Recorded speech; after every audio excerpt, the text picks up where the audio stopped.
Yes, she's so back. Hello, my sweeties, and welcome back to my channel. If you don't already know me, my name is Celise, and thank you for joining my spooky little family.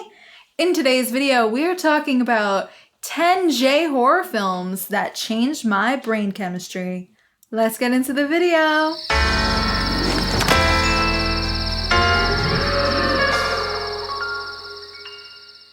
Okay, so I actually haven't really dived too deep into J-horror on the channel, but I have been quite a fan of J-horror for quite some time, and I have also been a really big fan of Korean horror films. I've talked a lot about Korean horror on the channel, but there are a lot of J-horror films that I feel like are underrated, that don't get enough praise, and these are a few today that really did a lot for me, and these are some that I don't think I've talked about here on the channel.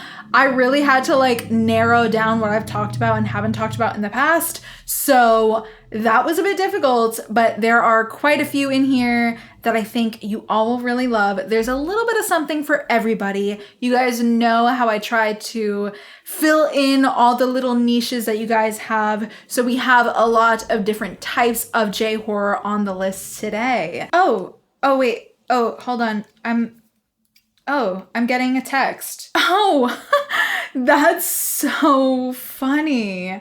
I just got a text about number 10, and that is Carved, the Slit-Mouthed Woman. Let's zoom in here because I can't really read that. A suburban town in Japan is the victim of what is supposedly just an urban legend. A woman's spirit with a horribly disfigured face who is intent on kidnapping children for unknown reasons. So The Slit-Mouthed Woman is a really fun movie, and when I say fun, I mean it really is a feel-bad movie. It's based on some folklore, I believe. I had a great time watching this. I felt like it was a little bit disturbing, but if I'm being real with you, girl, it's been quite some time since I've seen it, so I don't remember every little detail, but I do remember that when the woman comes on, she is quite frightening. And I think the film is really engaging and, dare I say, it's a little disgusting. I really like it. It is a good time, and I don't see a lot of people talk about this one, and I think that's criminal because it's a banger. I know the poster kind of looks like it won't be that great, but I feel like it's a pretty good horror film. Okay, and now at number 9, we have a fave. We have Tokyo Gore Police. In future Tokyo, a young woman in the privatized police force tracks down her father's killer while battling against mutant rebels known as engineers. Okay, so that's a really funny synopsis because if I'm being real, I don't remember this movie even being really about that. Everything that goes on in Tokyo Gore Police feels like a fever dream. This is a body horror like no other. It is really crazy. It has our queen who's in Audition. I absolutely love her, Ihishina. She is a baddie queen. I love all her work. It's wild to me that she doesn't really have too much horror films, so that sucks, but I love her in this one. She's serving looks. This movie is so much fun. This is one that you have to watch with your friends, you know, maybe get a little wasted or something. It's a great time. It is just complete nonsense and makes no sense, but I'm telling you, you will have the time of your life. I actually watched this with my friend Dee, and we had a great time. It was so ridiculous. We were laughing like every other minute, and to be honest, it's worth it for Ihishina alone because she gets to just kick everybody's ass in really cute fits. So, and speaking of absolutely ridiculous, this one is really, really crazy. This at number 8 is Bloody Muscle Bodybuilder in Hell. Yeah, you heard that right. All those words are the title. Trapped inside a haunted house, a bodybuilder must save himself from a gruesome ghost hell bent on revenge. This film is really fun because it is exactly what its tagline says, which is the Japanese Evil Dead. This one's crazy, has great practical effects, and it is one of the goofiest films I've ever seen. It is plenty sleazy, plenty bloody, and it's just a fun time. I actually found this one when last year Joe Bob was giving it on an episode. I think it was for that like 24-hour thing where he was watching all those movies. This was included in that, and this was a great film to watch at like 2 a.m. and, you know, a little bit lit. I think if you love silly 80s films like Evil Dead, amongst others that are just ridiculous and pretty body horror-esque, then you are definitely going to like this one. It is absolutely ridiculous, but the vibes are strong, the actors are good, and damn, does everyone look like they're having a good time. Okay, and now, hold on, let me just check my text. At number 7, this is a banger. We have Chime. And actually, it appears that it has one of the shortest synopses I've ever read. So that kind of sucks. You might see the trailer for like 2 seconds. A school teacher is woken by a sound that fills him with nothing but dread. That's basically what the film is about. Actually, I'm pretty happy that they didn't give too much away. So Chime is a really interesting film because it's quite short. I haven't really seen a lot from Kiyoshi Kurosawa, but I really like this one. This is actually not really a full-length film. This is about 45 minutes, but it is so damn effective. I think the immediate sense of dread in the movie is just perfect. Chef's kiss. I love the way that the film is shot. I love the sound design in this because obviously the sound design is really, really important. And the movie actually did scare me because there are times where I have heard noises that have disturbed me that maybe like haven't really disturbed other people, like just a weird noise that kind of gave me a bad vibe. And so I kind of understood him, honestly. I think it's a theme that's really interesting to explore in a horror film, and I'm really excited to see more from this director. I think he absolutely killed this, and the actors are phenomenal, to no surprise. Okay, and so now at number 6, we have a girly pop one. This one is very much my vibe and has such a great aesthetic. This is Helter Skelter. Top model Lilyko, having recently undergone multiple cosmetic surgeries, begins to experience troubling side effects as she desperately tries to retain her perfect image. Lilyko descends into a world of nightmares and makes those around her absolutely miserable. Helter Skelter is a wild ride, baddies. This is one that I definitely don't hear a lot of people talk about, which makes me sad because I think that it is a really interesting film.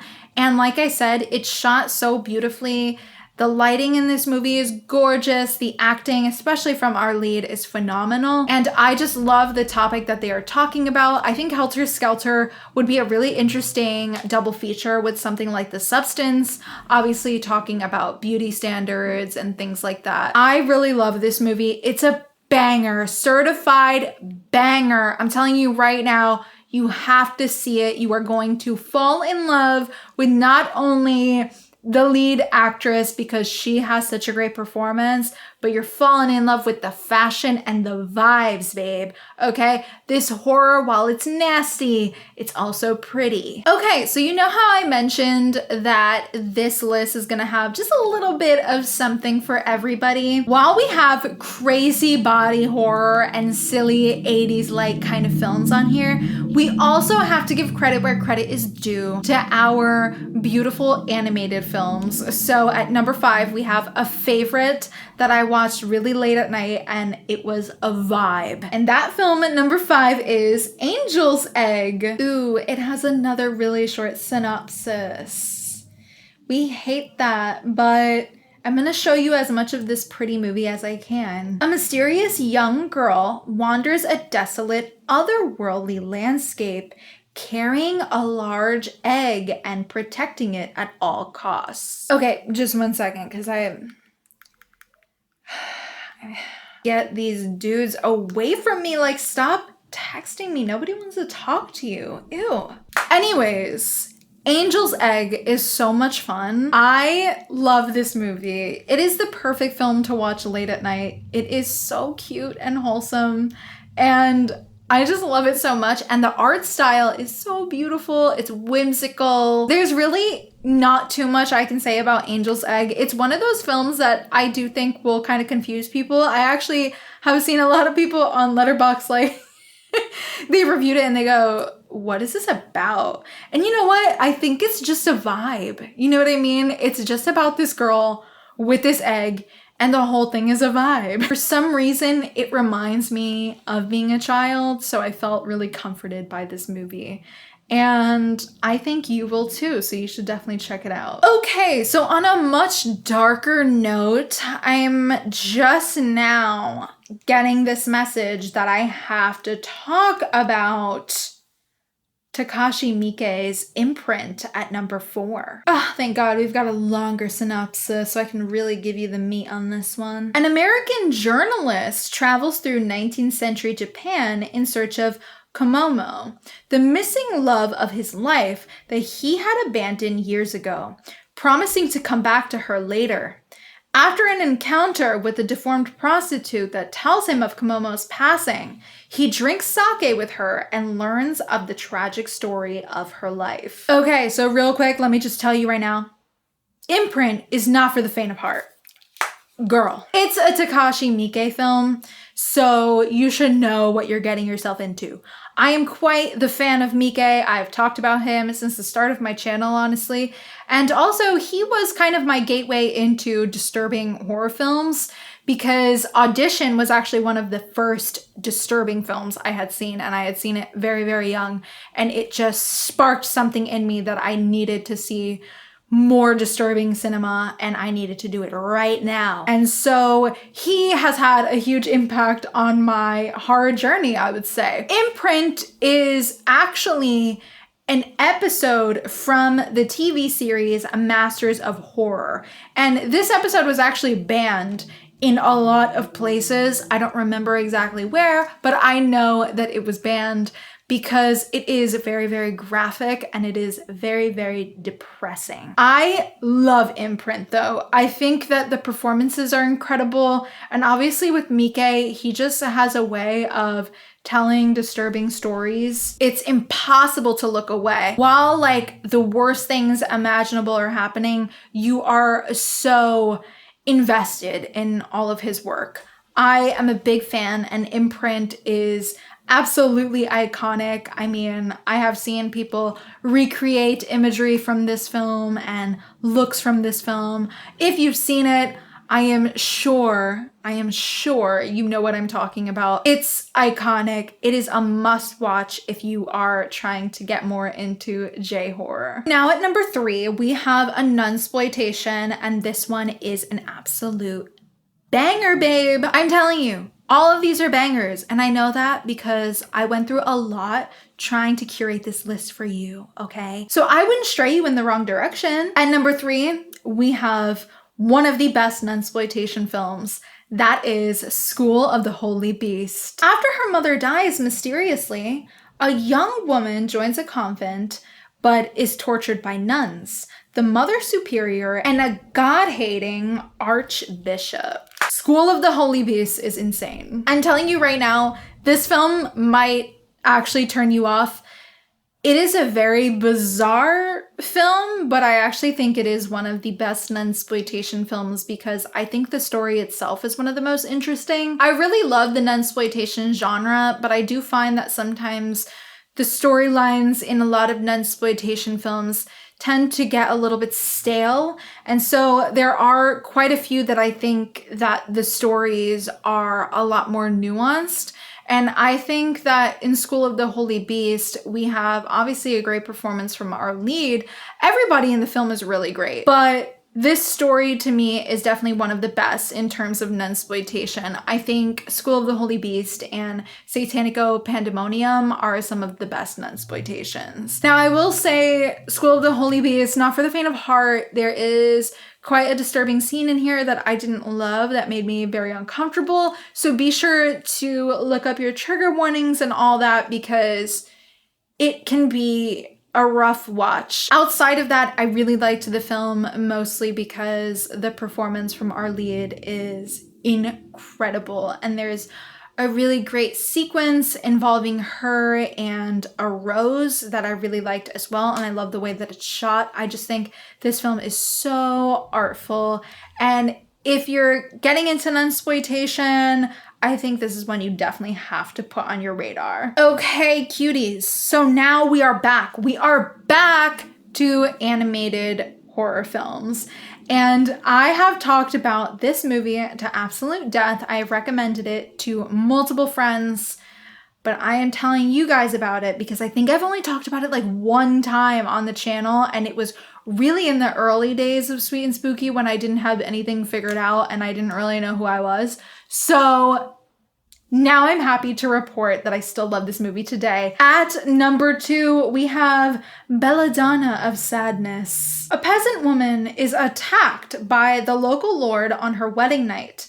To take revenge, she makes a pact with the devil himself, who appears as an erotic sprite and transforms her into a black-robed vision of madness and desire.